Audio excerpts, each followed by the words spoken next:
ভারতে সফরে এসে ভয়ঙ্কর এক অভিজ্ঞতার মুখোমুখি হলেন আর্জেন্টাইন ফুটবল তারকা লিওনেল মেসি। 3 দিনের এই সফরের প্রথম দিনে কলকাতার যুব ভারতী স্টেডিয়ামে ঘটে গেছে তুলকালাম কাণ্ড।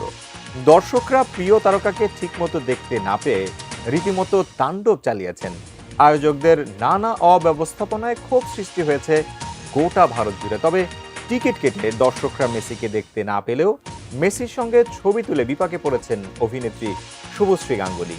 শাহাদাত রিফাতের রিপোর্টে বিস্তারিত।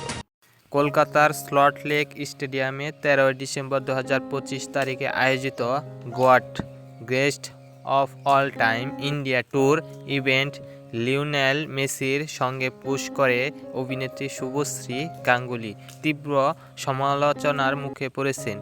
মূলত তার বিরুদ্ধে অভিযোগ উঠেছে যে তিনি মেসিকে সম্মান জানাতে গিয়ে ভুল ক্যাপশন ব্যবহার করে তাকে ছাগল বানিয়ে ফেলেছেন। এই বিতর্কের মূল কারণগুলো হলো ভুল ক্যাপশন বিতর্ক। শুভশ্রী তার ছবির ক্যাপশনে পূর্ণরূপ বা গড ব্যবহার না করে সরাসরি গড লিখেছেন।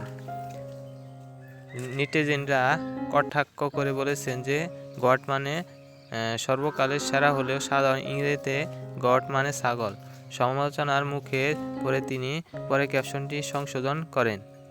ভক্তদের ক্ষোভ, ইভেন্ট চরম অব্যবস্থাপনার কারণে হাজার হাজার সাধারণ ভক্ত মোটা অঙ্কের টাকা দিয়ে টিকিট কিনে মেসিকে এক ঝলক দেখার সুযোগ পাননি।